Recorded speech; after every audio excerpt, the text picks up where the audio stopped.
This is When Science Speaks, a new web series profiling innovative and interesting people working in science and technical fields, from academia to industry to the nonprofit world.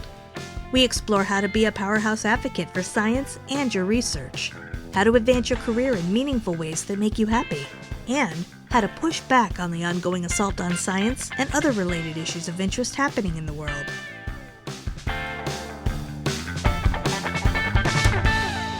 Everyone. Thanks for tuning in to this week's episode of When Science Speaks.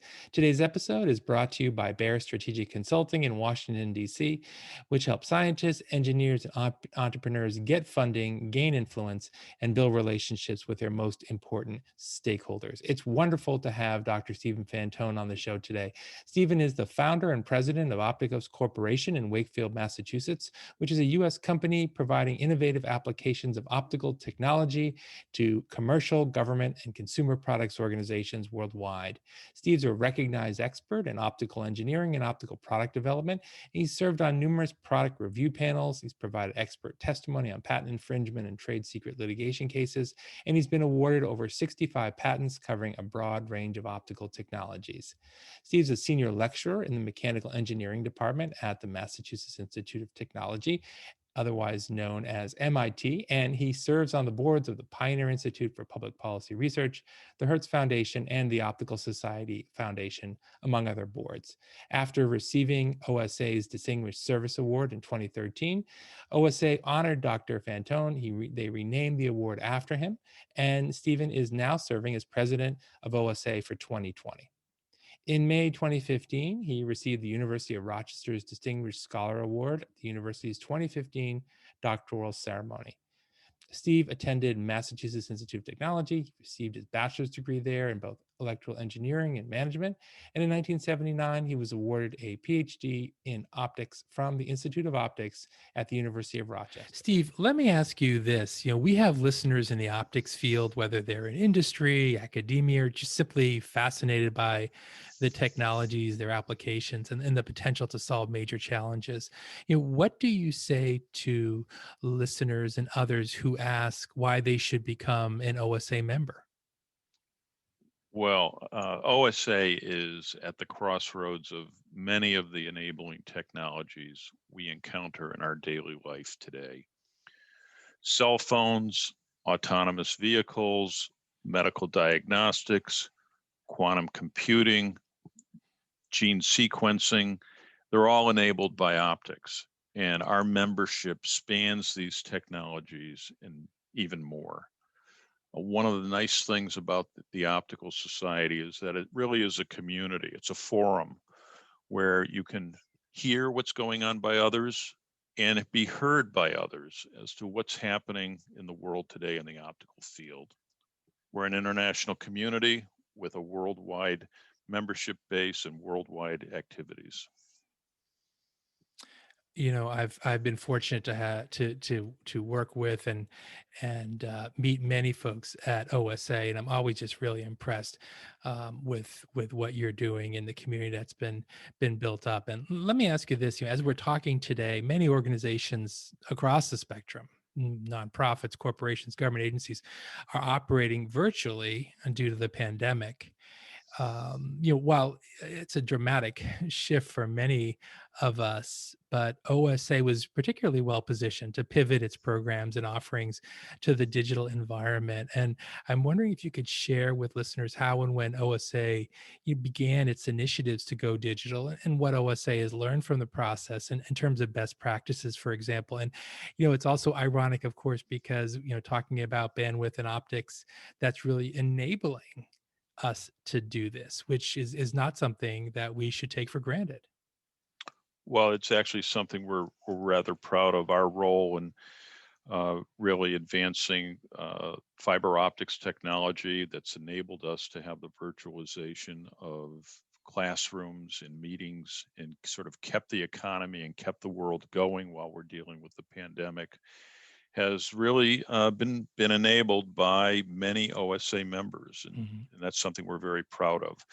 As far as what OSA has been doing and coping with this, is that we were actually very lucky in that over a year before the pandemic came upon us, we had, under the guidance of Ursula Gibson, my predecessor as OSA president, started a rapid action committee. And these are groups that we put together to deal with what we see as a developing need. And we termed it the DigiRack.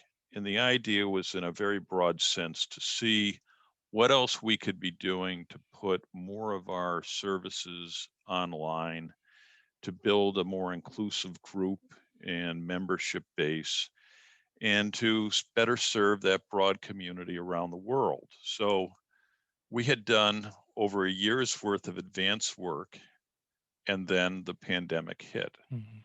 And when everyone else was canceling conferences, we were able to very quickly put on the first hybrid conference of its kind, laying down a real marker for others as to what could be done. And when it was clear that all of our meetings were going to have to go virtual, we were able to pivot and have all of those meetings, all 2020 meetings from March on, were basically converted to fully remote real-time formats. And one of the things we did, because we clearly recognized the threat that the pandemic had to the cohesiveness of our membership, we wanted to bind them as closely together as possible and support them throughout this, is that we went and we made all of our online registrations free. And this allowed access by anyone from anywhere in the world. If you had an internet connection, you could participate in our meetings. And so what we found on that is that in some cases, our participation, the number of people participating in our meetings, increased not by a factor of 2, not by a factor of 5, but by a factor of 10. Wow. When you go from a meeting where you have 2,000 participants to where you have 20,000 participants, you've really broadened every metric of success of that program. And it's something that we recognize we're going to retain, and going forward, is that ability to connect with such a large group of people. This also, it obviously affects the business side of putting on meetings and publications. And so we had to, very quickly pivot and make sure that we were going to be able to find a way to ultimately have an online or hybrid conference that is going to make economic sense for people. And those are the kinds of things that we're working on now, is how do we make these conferences and activities work as we emerge from the pandemic. But I think we're never going to go back to large conferences that are only in person. I think hybrid conferences are here to stay. And I think that what we've been able to do is, in the last 8 months, accelerate a transformation that would have otherwise taken 5 to 10 years to actually accomplish. Fascinating. Really, really interesting. Getting to this point also that the pandemic, of course, has created terrible hardships. It's also opened the doors to opportunity, as you've described, and just getting, that audience that otherwise wouldn't have been involved. And there'll be things that will come out of that will be very positive. And as you point out, moving forward, there'll be elements that are incorporated. It's really interesting. Thanks for sharing that very specific thing. And of course, with OSA leading the way on that, again, very appropriate given the focus of OSA and its membership. And actually, as a segue into COVID related issues, OSA and its members have been working on COVID-19 related issues, as you know, using optics and photonics in the battle against the virus. And I wonder if you could share with us some of these projects. Well, it's been really interesting to see how broadly across our community people have been responding to COVID. In the case of even our students, our students have organized, and one of our former presidents, Tom Baer, led a Stanford research team that developed decontamination chambers to sanitize and allow the reuse of N95 masks. Mhm. And this may not seem like a big issue now in the United States, but in third world countries, this is a real issue. And what we did was we brought our student chapters from around the world into this, and they've been implementing this in South America, in India, in Europe, and getting good adoption on that. Many of our members are themselves involved in research relating to diagnostics relating to COVID-19. In my own company, Opticos Corporation, we manufacture a subassembly that gets used in one of the major medical devices that's used to diagnose infection by COVID-19. Mhm. And so whether it's the gene sequencing equipment that originally sequenced the virus, whether it's the diagnostics that are being used so broadly today, all of those are fluorescence-based devices. And if it's a fluorescence-based device, it has to do with the emission and measurement of light, and that's what our members do. And so we're very proud to be part of addressing COVID-19. And as we emerge from this, I think we're going to be able to look back and be pretty proud of the contribution that our members made.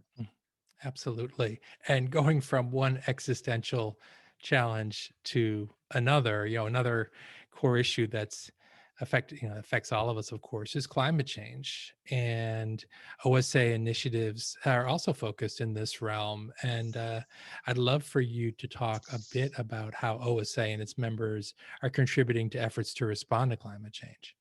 Well, that is something that is of real interest to our members, and I think it's obvious that many of the sensing technologies that are used to assess the state of the climate rely on optical technologies. And we've partnered with the American Geophysical Union to support the Global Environmental Measurement and Monitoring Initiative, commonly referred to as the GEM initiative. Mhm. And that effort is really leveraging experts in optical technologies to measure the impact of industrial pollution and greenhouse gases in cities all around the world.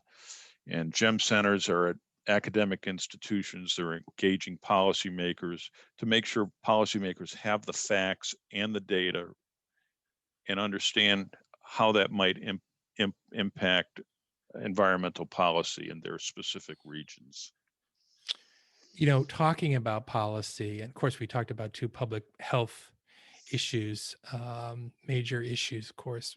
You have particular experience beyond your executive and technical expertise. You've also become more involved in the policy realm, and we have many listeners who are interested in science policy. And I know that they would benefit if you could describe sort of what you have done and share thoughts about it. Well, I've just completed an 8-year term as chairman of a public policy institute in Boston called the Pioneer Institute. And it is a data-driven, analytically oriented organization that really looks to improve the environment and the standard of living and life in Massachusetts, whether it be educational issues, healthcare issues, government efficiency, transportation, and transparency.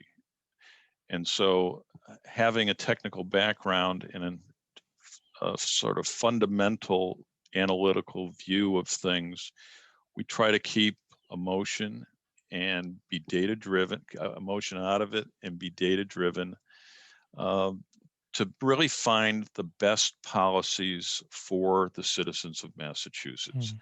That approach, whether it be public education, helped bring Massachusetts public schools from number 10 or 11 in the country to number 1 in the country. It helped uh, improve our healthcare system, our healthcare delivery system here in Massachusetts. It brought transparency to the pricing of medical services in Massachusetts. And in the case of the MBTA, the major public transportation system in Boston, it helped drive efficient reforms in that system. Mhm. And what I found interesting was that as an engineer and scientist, the sort of natural tools that we work with, which is data and analyzing the data and assessing policy impact and understanding the complex systems that are in place in an economy like we have in Massachusetts. Uh, I was surprised at the impact we were able to have, and it's made a real difference. We've basically saved over the last 20 years over $1 billion in the Commonwealth of Massachusetts due to the reforms that we've suggested and have been adopted, and that's something we can be pretty proud of. Absolutely. And thank you for really describing how your role as a scientist and engineer was so applicable and valuable in the policymaking sphere. I want to ask you about racial diversity and the plague of racism in STEM. Clearly, been receiving more attention these days, but we obviously have much more to be done to systematically address these issues. And OSA has been active in confronting these types of dynamics. Can you tell us a bit about what OSA has been doing in this area, and also maybe what's planned for next year and beyond? Well, we've actually put together another rapid action committee to look at the issue of diversity, in particular race, within the Optical Society and all of its activities. And with our activities are largely confined to upper year college education and graduate education. And this presents some real challenges for us because of pipeline related issues that we see that in order to increase the number of minorities and particularly underrepresented minorities in graduate schools, we have to do a better job at both primary and secondary school education so that there can be students that can succeed in these programs and eventually get into and succeed in graduate level programs and fill the roles of professors and role models in the community. So this is something that's under active review right now. We have a committee that's supposed to report out to the board in January, and we've put together a great team to address that.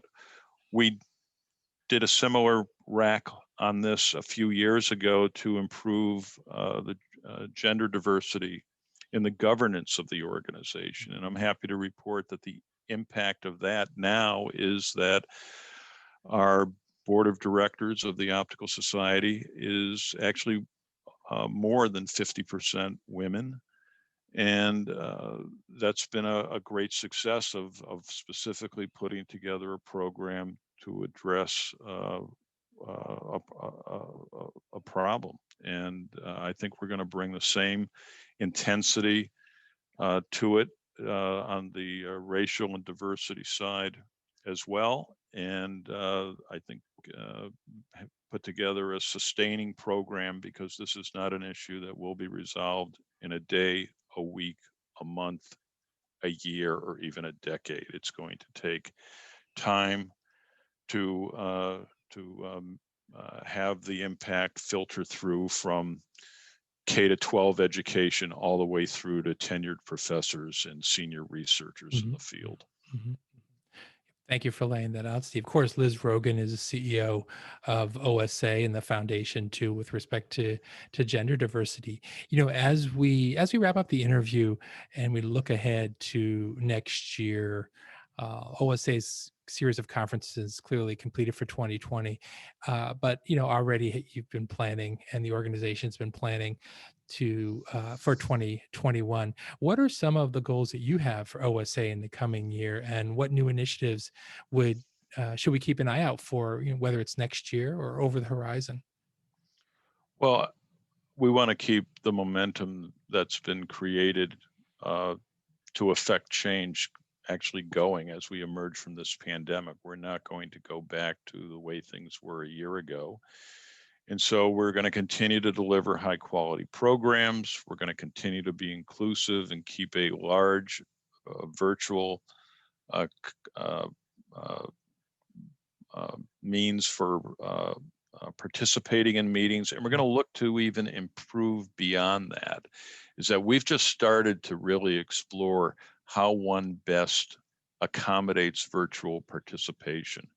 And in particular, the issue relating to time zones is that if you have a meeting or a group that's based in the United States, it's awfully difficult for you to participate if it's 3 a.m. in Australia and you happen to live in Perth.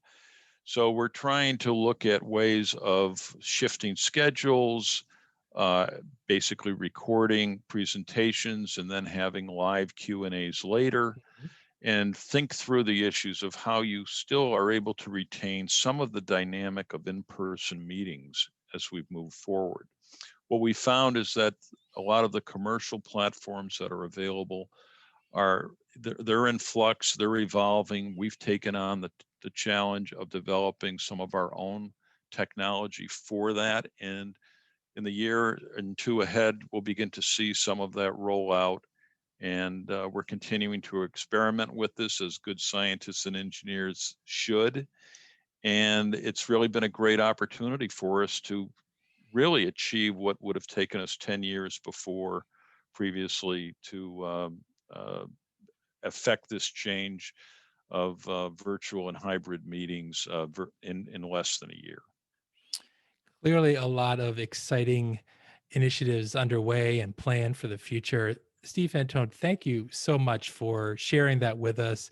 Also, for talking about your priority areas, your background, your expertise. I know listeners are going to really appreciate that. Thank you for joining us this afternoon. Thank you for allowing me to speak with you. And listeners, thanks so much for being here on this episode of When Science Speaks. I hope you'll be back next time for the next episode of When Science Speaks.